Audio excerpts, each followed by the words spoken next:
Hello, I am Kodili-nye, the son of the wonderful. We are going to be talking about the need for bus terminal or transport hub in the homeland. In Onitsha, the government to set up a transport hubs, not just one, but many in the homeland, in Onitsha. That's what we're about to be discussing. Wherever you are joining us, good morning, good afternoon, good night, depending on your geographical location and your time zone. And we are here to be discussing more things that will delight you. And I must admit there is a lot of traffic jam here. There is a lot of hold up. You can see the traffic jam here. So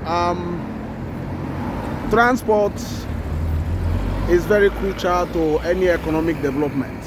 But before we discuss about this, I am urging you to remember to share this, remember to subscribe, remember to like and comment. It's been a wonderful time having all of you, the new subscriber that just joined in. I am happy for all of you. I think you have made us bigger and bigger, and I am very, very pleased with all of you. And we will continue bringing you the best. That's what my promise. That's my promise for you, to you. So, what are we discussing? We are basically discussing about establishment of transport hubs in the homeland, in Onitsha. So, create transport hub.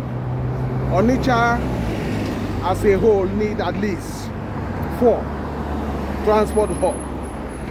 So one should be in the north of the city, the south of the city, the west, and the east. So very, very important, because it would do help to create a civilized city, and a city that works. Because with those transport hubs, it will help to mitigate against chaotic transport systems, and it will also help to grow the economy of the state and the city. Because with that, for sure that the government will be making money from it, not just because of money, but it will help for organized transport and organized system. In the homeland at the moment, there is what we call total chaos, whereby the system is not, there's no system in place by government. So people are basically doing things in a way that doesn't actually fit for purpose for a modern city. So that's why we are discussing here that the government of Anambra State, in which Onitsha is part of, should endeavor to do this as soon as possible. Because they've been talking about this type of thing, but for a long time, they've been planning without no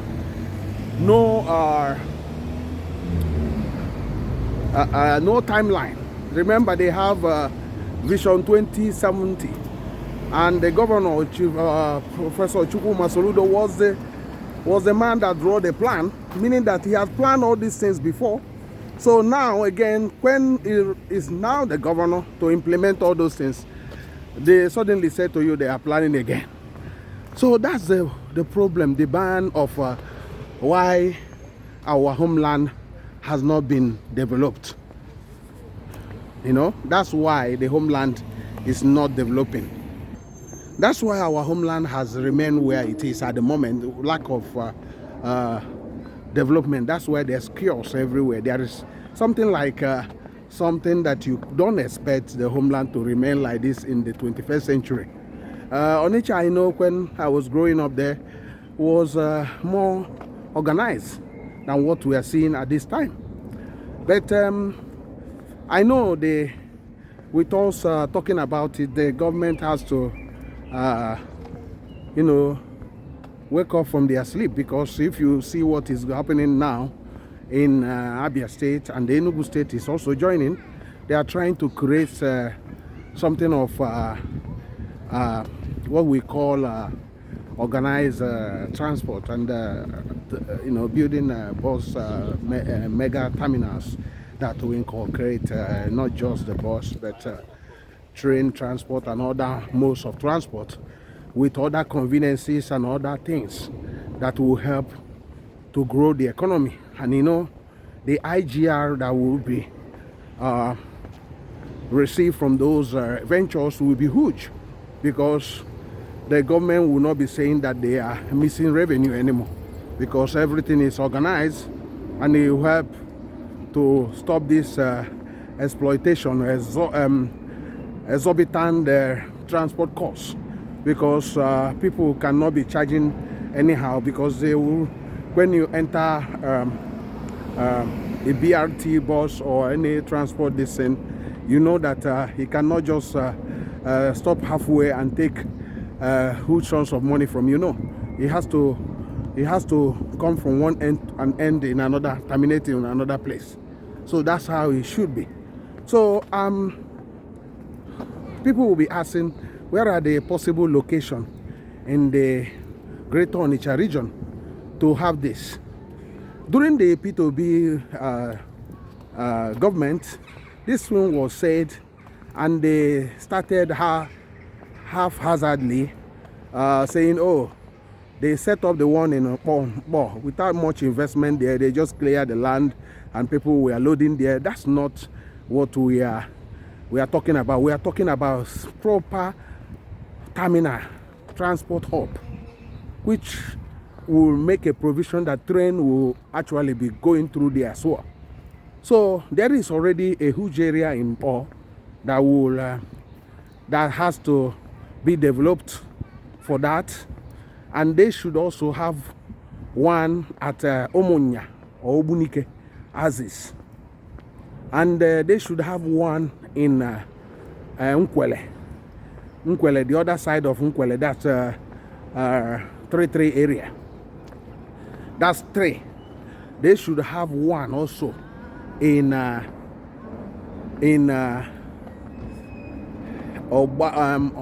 Atani Road, near the industrial harbor.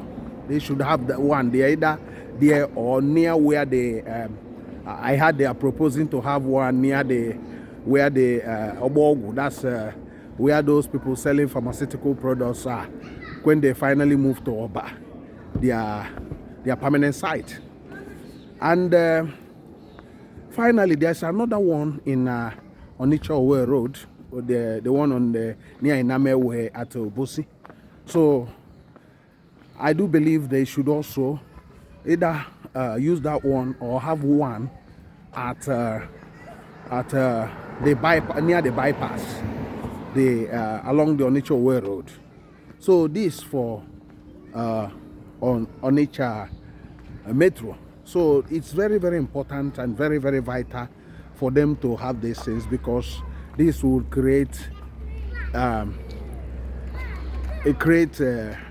better city and a better transport system for the city, organized transport system. Whereas the government will now deploy BRT buses, or the private companies will be regulated to be operating BRT buses with a fixed price that they will be taking. And the rail, when they finally wake up and decide to put on the red track. I don't know when they will do that, because the planning has got out of hand.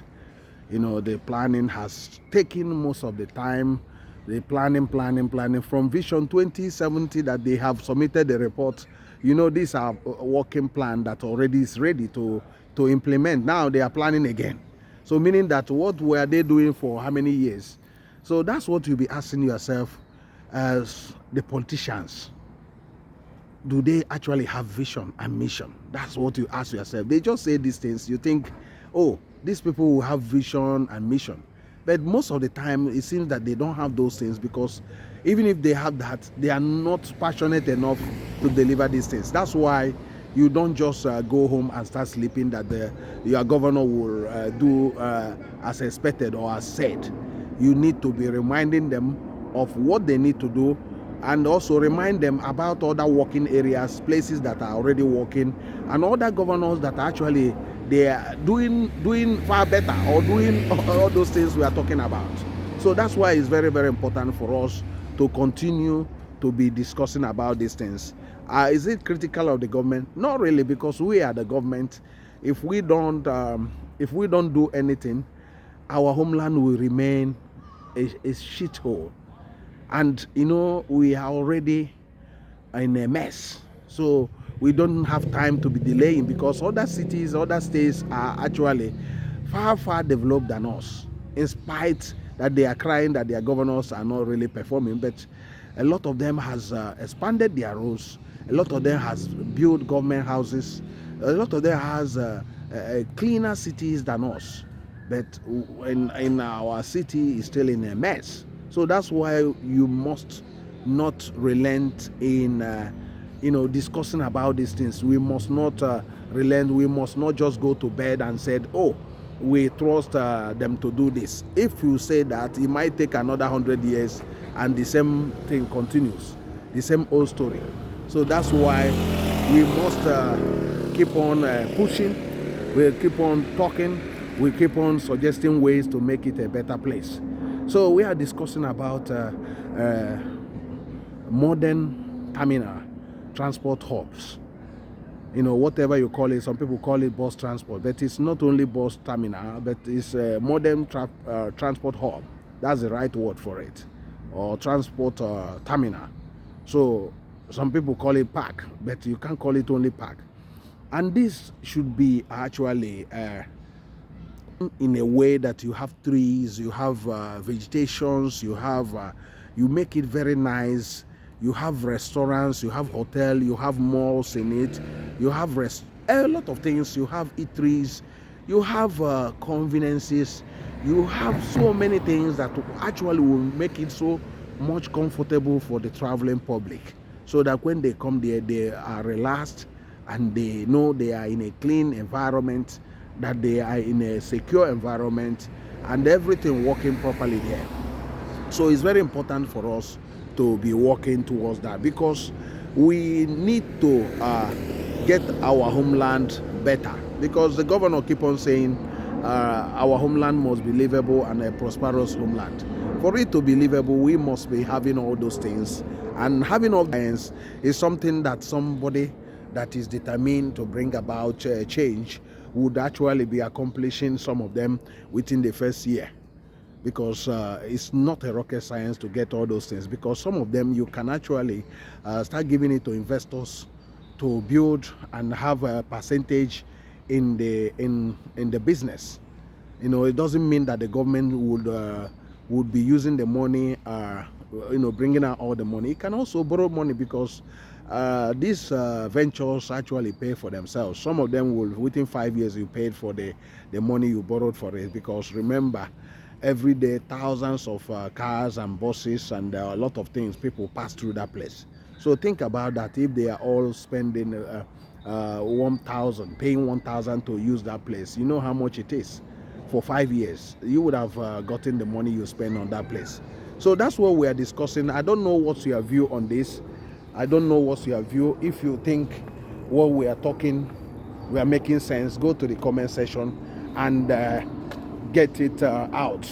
Share your opinion. You don't need to be calling names. You just need to drop your own comment and drop your ways or ideas you think that will make the homeland better, because we need to make Onitsha the #1 city, not just in Nigeria but in Africa, so that everybody will be rushing to visit this city of Onitsha, because we can't turn it around.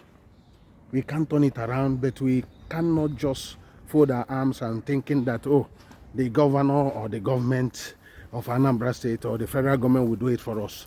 We can actually decide the type of city we want, because over the years we have relaxed ourselves thinking, oh, we will leave the government to do this, do that, do this, do that. We have noticed that nothing is working, because we fail to realize that we also, the government, we can decide what we want in our homeland. And once we decide that, it will actually make things better for all of us. Thank you very much for joining us. Please share and subscribe and like this, and it will help us to be moving in the way that we should be moving. And I am happy that you always spend your time watching us, and I must say you have been terrific. See you as we continue walking on the way. I'm just walking on the road and walking in this neighborhood by going to another place. So thank you, and I see you in the next video. I am Kodili-nye, the son of wonderful. Bye.